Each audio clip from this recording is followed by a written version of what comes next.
On se dérobera pas. Vous avez bien vu comme moi que un hangar d'une base française aux Émirats arabes unis a été touché par un drone. Nous sommes là dans un pays avec lequel nous avons des accords de très longue date et dans une situation pareille, vous imaginez bien que les échanges se multiplient pour savoir comment à la fois le pays peut se défendre contre de futures attaques et comment la France peut protéger ses intérêts dans ce pays-là. Vous évoquez Jusqu'à présent, la France n'a pas été impliquée, ne s'est pas impliquée dans la guerre en cours au Moyen-Orient. Cela pourrait changer. La France est prête à participer à la défense des pays du Golfe et de la Jordanie contre des attaques iraniennes.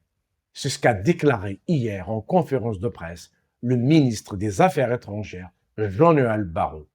Il a expliqué cette position par des accords qui lient la France et ces États-là.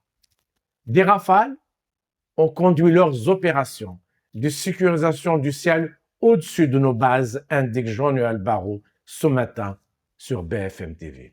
Ces avions et leurs pilotes sont mobilisés pour assurer la sécurité des intérêts français dans la région, assure le ministre des Affaires étrangères. De guerre donc au Moyen-Orient et le conflit s'aggrave ce lundi sur de multiples fronts avec de nouveaux raids aériens massifs américains et israéliens sur l'Iran, Téhéran qui continue à viser les pays du Golfe et même le territoire de l'Union européenne à Chypre. Le chef de la diplomatie française a évoqué ensuite le fait que près de 400 000 Français sont résidents ou de passage dans la douzaine de pays de la région.